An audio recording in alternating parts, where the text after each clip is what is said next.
Welcome to another episode of the Student Loan Planner Podcast. We're going to talk today about why the court cases are looking so bad for some borrowers. And we're going to talk about what borrowers can do about it. Right, Megan? Right. And we've got today our special guest joining us. I shouldn't say special guest. The right hand of SLP. Your right hand woman. The right hand of SLP, Megan McGuire. Welcome, Megan. Thanks for having me today. So I'm just so excited to talk about borrowers and what borrowers can do to protect themselves that I forgot that you're supposed to be the one asking me the questions, right? Right. Yeah. So just start going. Let me interview you because today was a bit of an interesting day so far. We were at lunch listening to the court case hearings, and I video recorded you making some really interesting reactions. So the first thing you noticed, though, when we first started listening to this case was that you said something to the effect of that the judge doesn't even know how ICR works, right? Yeah, I mean, and if I'm charitable, I guess judges all the time have to look at things that they really don't understand, right? That are in industries that they don't understand, and complex histories of things that they're not experts in. So I guess I want to say that being said, it was still kind of shocking to me just how little a court that's making a decision on something that could affect millions of borrowers understood about the program they're ruling on. So that was a huge concern. So just for folks, again, just in case there's new people listening, right? What are all these court cases? What is going on, right? So it's a bunch of lawsuits brought by Republican state elected officials trying to bring down the SAVE plan because they view the SAVE plan as a backdoor effort at widespread loan cancellation, right? Right. And I like to joke, it's not really a joke, I guess, per se, but it's like if a student loan program is less than $100 billion, nobody cares. Right. I don't know why, but you don't see lawsuits on a program if it's under $100 billion. If it's over $100 billion, there usually is a lawsuit. There's some right? attention, right? Yeah. So I guess that's why the lawsuit happened, and then it started in the most favorable place that the people trying to sue to block SAVE could bring the lawsuit, right? Which is the Eastern District of the Court of Missouri, which would get appealed to the 8th Circuit, which is the most conservative in the whole country, probably. Right. And so they did this intentionally, right, knowing that it would get appealed to this court, and that's where it's at. And this court is going to make a decision. And we listened to this hearing at lunch for the team lunch. We went out just to listen to it to try to help borrowers make sense of it, right? And I guess the thing that struck me listening to it, I'll give my hot takes. Right. So this court not only doesn't understand how IDR and ICR works, they're very hostile to the idea that the ICR statute permits forgiveness at all. So the judges kept saying, well, IBR explicitly is authorized, and ICR just says repayment. Well, repayment means paying back what you owe. It was a very conservative leaning view of a statute, and they're just well, you have to pay back your principal and interest, right? Yep. And then the way they kind of framed it, which I thought was interesting, is they're well, Congress did income sensitive repayment, which was 10 years with the FFEL loan program, and then they did ICR, which was not that generous, and not many people could get it, but it was 25 years, which is a little bit more generous. And then in 2007, Congress passed IBR, which is even yet a little bit more generous. Yeah, right? Step to be more generous. That was their intent. So they were saying, well, Congress did intend for people to get forgiveness, but it was a stepwise thing where it kept getting more and more generous, but they stopped at IBR. Which is 15% for graduate students and 10% for new borrowers. New as borrowers. Of 2014. Yeah. Right. Well, and so they were saying that that means the ICR statute usage to be more generous than the SAVE plan is not what Congress intended, because they were trying to show this pattern of Congress getting more and more generous over time. And so this 8th Circuit argument is the first time I've heard this argument. No other court was questioning the ICR statute at all. Right. And then the Republican plaintiffs brought this argument because they're trying to bring down SAVE. They need a cogent legal theory to bring down SAVE, and one of the ways to do that is just to take down the whole ICR statute that it's based on, right? And so if they did that, what would happen is pay and repay would not be able to be used to get forgiveness. Right. So They're that's at risk at that point, so what this court is is at risk of doing, and what the Supreme Court could also end up doing is saying, well, because we want to make the SAVE plan illegal, we're going to say the ICR statute is illegal, which would strike down other plans that people have come to rely on, like the pay and the repay plan, and require people to decide whether or not they need to sign up for the income-based plan if they still want to get PSLF or forgiveness. So it's a really big concern. It is a big concern. Now, what would you say, though, to people who are going to ask, because this has been in applications, it's been in promissory notes that people have signed for an income-driven repayment plan, what would you say, or how do you react when you're thinking, oh man, the pay or repay could be completely taken out of the game, it's just IBR? What would you say to someone who's thinking like, I signed on the dotted line knowing that this plan was going to be available? Like, I would say that like, they're saying that it's fine that they're offering the repay and the pay plans. What's not fine is that there's forgiveness attached to it. Right. So forgiveness of interest and forgiveness of principal. So I think that that's their argument is, yeah, it's in the promissory note, but like they were promising something illegal in the first place. They didn't intend, yeah. I think that it starts to come down to intent, it seems like. What was the intent of the law or the statute? And the intent wasn't to get a bunch of loans forgiven. And I think they're figuring that out. They're like, oh man, this is not good. Well, and to be honest, like, it's hard to figure out, who to get angry at, because like, to be honest, like, I'm a little frustrated because, like, let's say that somebody's really mad at you, right? And you taunt them, and you like make fun of them, and you like call them an idiot or whatever. Are you more likely to get punched in the face or not likely to get punched in the face, right? More likely, right? So some of the things the administration did that was genius was like the IDR waiver, the PSLF waiver, right? Like they were like, the PSLF waiver, they were like, people could get up to as much as $2 billion or they were like, you could get at least $2 billion in forgiven loans. Like they were very much downplaying it, right? They were very much stealth mode, trying to be careful, trying to limit what they said. And it was working, and they were getting the IDR waiver done, and they were getting the PSLF. It was sneaky, but it was smart. It was well designed and smart. And then the SAVE plan, they did it, and it was like, let's have the SAVE plan day of action. Let's like accelerate loan forgiveness like right before an election. Like let's like keep touting how the SAVE plan is, quote, the most generous plan in the history of, and then they like did a cost estimate of the SAVE plan, and they assumed that the cancellation plan was going to win, and the Supreme Court, even though everybody knew it wasn't. And so they estimated the cost at like $130 billion when that was assuming the cancellation plan failed. And when the cancellation plan didn't fail, the actual cost is more like 500 billion. And it's just like, I don't know. And a lot of people say, Travis, you're ridiculous. Like blame the, Republican appointed judges, right? That's a reasonable thought. But I guess what I'm saying is like, is the goal to like win political points, or is it to actually help borrowers, right? And I think that's my frustration. Right. Is like so much of this stuff is like, it's becoming like this like, oh, let's win the messaging game instead of like let's actually help borrowers. Right. And so that's my frustration. So I guess like the people realized, the plaintiffs, Republican elected officials realized, well, I can bring this challenge because Biden v. Nebraska was successful. And then we can bring this in like the most hospitable court in the nation for us with the same like MOHELA-derived challenge. And this puts a lot of things at risk for a lot of borrowers. And it's like, but I want to also say, like, while we record this, I also want to say it's not as much at risk as, like, people's finances are not as much at risk if the worst case scenario does happen with this than people would think. If we don't have pay, if we don't have repay. And I think we've talked about that on multiple episodes leading up to this point, kind of preparing for anything. Like, we're still not sure what's going to happen, right? Because today, we're not even exactly sure what this means. It's not over, right? So, well, I mean, and like, let's say that it is. I mean, let's just, I like to say, like, let's as a former bond trader, what you're supposed to do is just say, worst case. let's say the creditor stops paying you. Let's say the default. What assets can you see? It's like how bad does it get? How much money do you lose? Yeah. Like what's the floor? What's the bottom of this? What's the floor outcome, right? Yeah. So the floor outcome is, that you have a very extreme 8th Circuit decision. Trump wins the election, doesn't challenge it in front of the Supreme Court, right? Yep.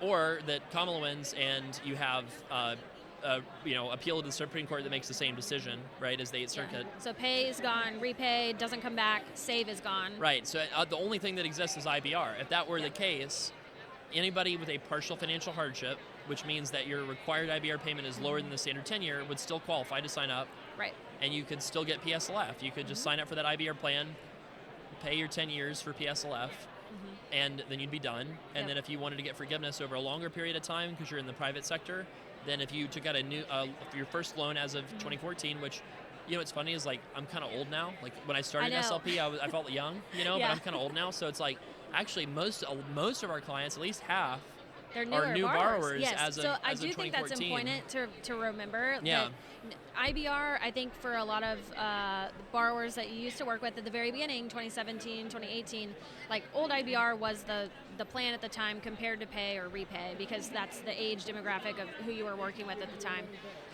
15% of discretionary income, 25-year timeline to forgiveness. But IBR is also a 20-year term and a 10% of discretionary income if you borrowed after 2014.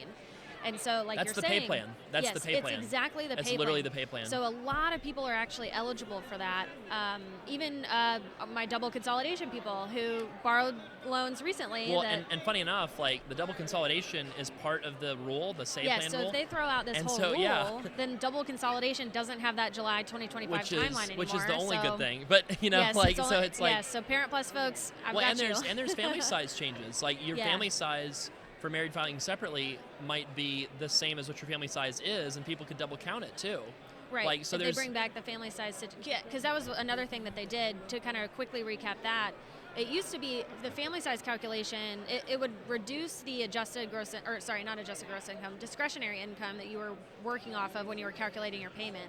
Yeah. So it was a lot more generous for people filing separately. Now it's not as generous. So if I could explain that just like in maybe an break it down. example. So let's say you have a family size of 4 and you both have loans and you're both on pay. Like the old rule was we'll file separate and each of you claims a family size of 4. Right. So if you have a poverty line of 30,000, 1.5 times the poverty line, 150% of the poverty line is 45,000, then like if you file a joint, you just deduct the 45. But if you file separate, then you each get to deduct the 45 Right. So it before they actually take the 10%. And then shakes they out, and the new rule is like, well, no, family size of 4, one borrower claims 3, one borrower claims 1. You don't get to double dip, right? Yeah, they basically so, took away the double dipping. Yeah. But if this whole thing is thrown out, that comes back in a positive way. In like a positive the way. So family like in size other is words, like the better. pay plan now would be even more generous, right?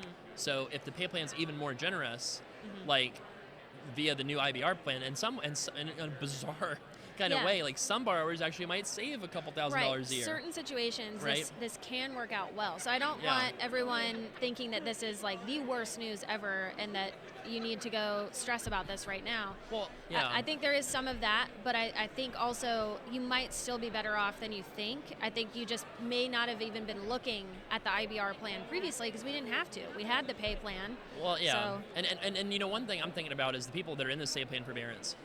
A non-zero number of those people do need to pay off their loans, know they need to pay off their loans, are ready to pay off their loans, and are just logically waiting until their an interest answer. subsidy ends. Yeah, right? true. And so Yeah. there is a subset of people that like knows that eventually their SAVE plan payment would get recertified, but everybody's on these 2018, 2019 tax return like certified Old plans, income, right? yeah. Like so SAVE plan people are on like they're paying $300 a month, $400 a month, and they're getting all these subsidies, even though their income's way higher, and they once they have to recertify their income, they won't get any interest subsidies on the SAVE plan if it wasn't repealed, right? Right. So in other words, like there's a lot of people that wouldn't get the subsidy anyway, and those people will not be super affected because they wouldn't have got the subsidy anyway if SAVE Correct. gets repealed, right? Yeah, So you guys are using this as kind of a placeholder for Right. now, rightfully so. Let's take Yeah. advantage of it, but yeah, now we got to get down to business on paying back. and like the people doing IBR, so it's like the people that are younger who haven't had as much time to build up assets, those folks still have access to pay, and if this new rule struck down, it might be even better via the new IBR New plan. IBR, yeah. And then if people are older and you get taken off of pay, put onto the old IBR plan where it's 15% of income, 25 years until forgiveness, the only positive you could say is, well, at least you've had more time to build assets. And the idea Right. would be if you're probably a great forgiveness candidate under pay, you're probably a great forgiveness candidate under IBR, old IBR too. Yes. Like, if you're a pharmacist with 200K of loans, 100K of income, like the pay plan is really good, but if you were kicked off of onto old IBR, you'd still rather do old IBR forgiveness than versus than paying pay. back. Yeah, you might have to be more intentional about saving and reducing AGI and doing tax planning for married filing separate to exclude spousal income if that's applicable. But it still could be a good option. I think there's like two groups of people that would really get hurt with this. And I say really get hurt. I'm going to say like the one that would get mildly hurt and the one that would get really hurt. Okay. So the one that would get mildly hurt would be like a physician in private practice that doesn't have quite a high enough income to justify paying it off, like maybe like a primary care physician with like 250K of income, 300-ish K of loans, right? Private they sector? They don't, private sector, they don't qualify for PSLF. That person might be a great pay-as-you-earn candidate right now, but if they got pushed onto old IBR, the 5 extra years, the 5 might extra make a years, big the difference, 5% extra income, it might make a big difference, and they wouldn't go for forgiveness. But Yeah. if you and so you could say the same thing about like a dentist or dental specialist, right? Like if they're making a really high income at the very end of their career, like those extra 5 years really hurt in terms of whether or not you should go for forgiveness. And in that case, well, it's like, well, income driven is still an option that keeps your payment low. So get all your other finances rock solid, lock all that stuff down, and then decide. Then shift focus to prioritize maybe the student loans. And, I say it's like burning the bridge behind you, crossing the Rubicon, right? Like that's what refinancing your loans is. It's like you're forever giving up all of the future pandemics that could happen that could freeze your interest. I mean, like hopefully that never happens again, right? For non-student loan reasons. But so that's one group of people. That's less bad. Less bad, and then the really bad is the, and I want to say this in probably a weird example. I'm going to use an example. Like the really bad scenario is the high-income surgeon that has had low payments for a long time because of all the pandemic stuff. Training, that has a residency. fairly modest amount of debt relative to their income because that's in an academic hospital. So like the scenario I'm worried about is the PSLF borrower who is no longer has a partial financial hardship, right? So that they're 6 or 7 or 8 years into PSLF. They have maybe 2 years left to go, and the elimination of all these plans requires them to switch to the IBR plan, and now they have to recertify their income.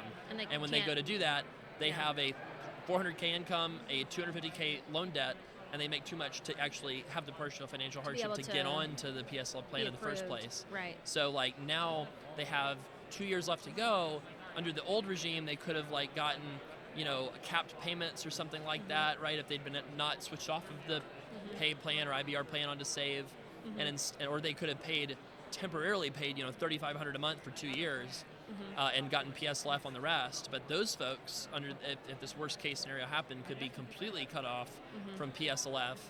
And I'll say this, like the only good news about that would be that at least the lower income specialties, the lower income public servants, like still could get PSLF even in this apocalyptic scenario, right? So it would be only the higher income folks that would get really hurt by this. Right. And going back to intent, that was the intention of PSLF. It was to help folks with possibly lower incomes. Well, can I real talk though? Yeah, go ahead. I mean, the real talk is that might have theoretically been the intention, but the lobbyists made sure that wasn't the actual outcome. I mean, like the whole reason is like, why are dentists not eligible for PSLF? Why are veterinarians not eligible for PSLF, right? Like why are private sector pharmacists not eligible for PSLF? And the reason is the AMA. The AMA, the American Medical Association, lobbyists, got a hold of the people writing the loan regulations and got like not-for-profit hospitals counting and like got like a lot of the... Not just government. Like got a lot of loopholes in place for physicians to get PSLF, and they were really smart about it. And, I mean, and a lot of, and it's sort of like, it's kind of like anything in politics, like the people who have the power, the organization, the lobbying influence, right? Like those folks get disproportionately more of what they want, and like, organizations that are smaller, less organized, less well-funded, less of a coordinating lobbying effort get less of what they want, right? So I mean, we saw this even in like, hospitals in California that get access to PSLF. How did that happen? Like, there was some big lobbying. It was a big lobbying effort. They're very coordinated. They advocated Texas, for their California, members. Texas. And frankly, if you're one of those folks, like, yay, right? Yeah, like you should feel good about that. Like they advocated for your interests and they succeeded. And so I don't know. I think that what will happen. So this is my like prediction, right? Okay. All right. What will happen is if they take away everything but IBR, there will be an outcry. The judges it's not going to be quiet. The judges that are making this decision have no clue what they're doing, right? They don't understand. The mechanics. They don't understand what they would be doing if they rip this apart. And so if that were to happen, you would get millions of borrowers upset, angry. You would have people that are 2 years away from forgiveness, that cardiothoracic surgeon, the brain surgeon, right? That like, is a very like educated constituent's going to be reaching out really upset to their local like congressperson or senator, right? And there will be this huge outcry, and people will be so mad Might be a boycott. Yeah, well, this is not fixing Medicare or Social Security. This is not even though it's very expensive to fix some of these programs, it is not anywhere close to fixing like the big things, right? Right. Yeah. So this is the kind of thing that if you got enough angry, educated people lobbying their representatives, that they would very likely listen and pass something, right? Yes, yeah. So and maybe, if you want to ascribe some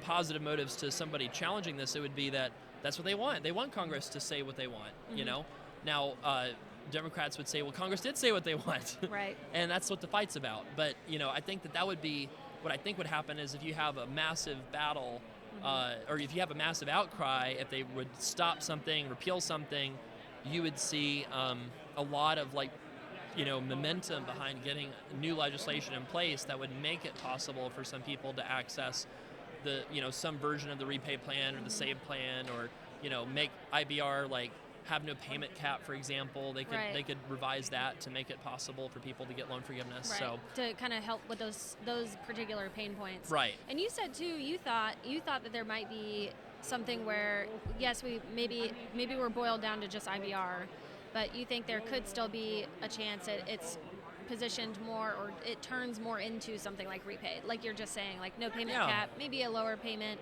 Well, maybe not as generous subsidies. The moderate Republican senators proposed eliminating IBR and replacing it with repay and codifying it. Yeah. They were and their argument was President Obama passed this. President Obama wanted the repay plan. He thought that was an improvement on IBR. So why don't we just take that and just say, because everybody, I think in Washington agrees there's too many payment plans, yes, right? I think exactly. That's what I was going to say, is it's already complicated, and I think everyone's on the same page with things need to be a little more simple, and that was the purpose of SAVE, but SAVE was also, it had ulterior motives of being very, very generous, getting some sneaky forgiveness in there. But yeah, I mean, and I think they could have achieved it if they just kept their mouth shut. I'm just going to say that. I mean, I don't know, but that's just, they didn't. So right. It's and I guess, if in politics you want to celebrate your achievements. I mean, shoot, if I did something really cool, I want to tell people. I tell everybody. Yeah. I can't keep you secrets, right, Megan? I want credit. I tell everybody. I'd be like, hey guys, guess what I did? Right. I mean, so I'm a little hypocrite here, but I mean, so I guess if you're a borrower, the gist is, if you're so confused, you're so overwhelmed, don't be. There's still all these things you can do. Filing separately. So actually, a couple things, filing separate for taxes and tax strategy is more important than ever. Yes, and you said that. I think you stressed that multiple times, and that's very, very true, because it gives you the most flexibility in your options, because that's what you want right now, is you want options. Right. You don't want to be backed into a corner and have to wait until the next tax year to make decisions or make changes to something. So if you're not using us for taxes, because we have very limited spots available for that, if you're not using us for taxes, I would say probably file separately. Yeah. Probably extend your taxes, file an extension. Potentially extend, because that helps with the recertification. Yeah. It gives you some flexibility there on when and what income you're reporting. And lower your AGI every single way you can, QBI, 401k, HSA, QBI, FSA dependent care. 457, everything you possibly can do to lower your taxable income.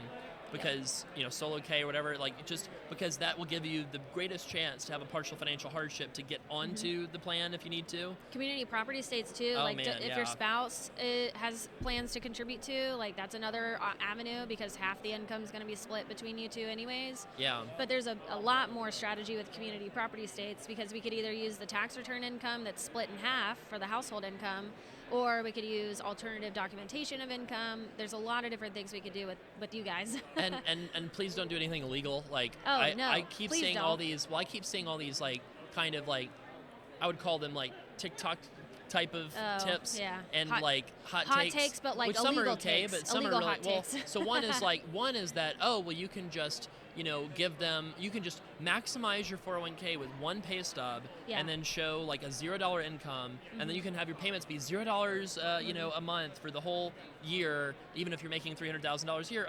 No, that's fraud, in my opinion. I think that's very clearly fraudulent. And if the Department of Ed or GAO or anybody ever audits these programs, right?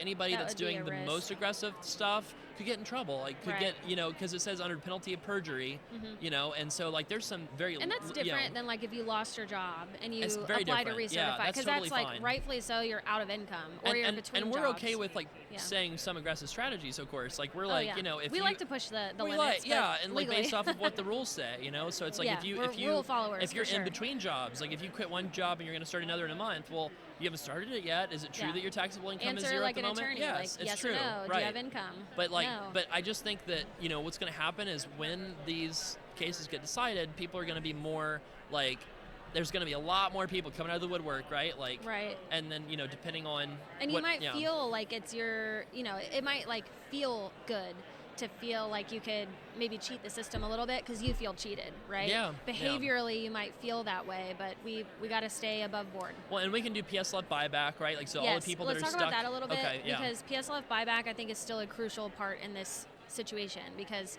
we don't exactly know what's going to happen with these SAVE forbearance months, right? Like we know right now they're not counting, but depending on what happens here coming up, if SAVE is no more, if we don't have pay, we don't have repay, PSLF buyback is still something we can lean on to go back and purchase these months of forbearance, or potentially purchase months back to a certain point that weren't going to count for PSLF because they weren't, you know, I don't know. What do you think about this? This is my question. Well, what? someone texted me something crazy the other day. Oh, no. And they were like, this person had loans from before 1986, before a lot of the loans programs got formalized, and Oh, they were wow. like, can we help this person? And they were like, their loans are in an Excel spreadsheet. Like they called Department of Ed, they were like, what?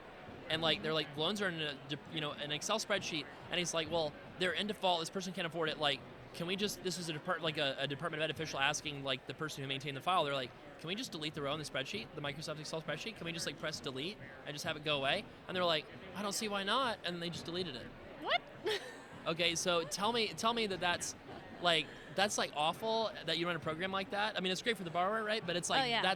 I'm saying that story so that people know how bad like the systems and the It data is, is, yeah, right? And so what's internally, going to yeah. happen with PSLF buyback is you're going to have to be your own advocate. Yes. You're going to have to calculate your own payments. You're going to have to calculate Right. like And it could be off of the IBR calculation, Yes. which I think we've been coaching folks on being the worst case scenario, which could still be a good case scenario if you're that close to PSLF. But the point So, is just you're gonna have to be your own advocate, and you know if you need the help, Yeah.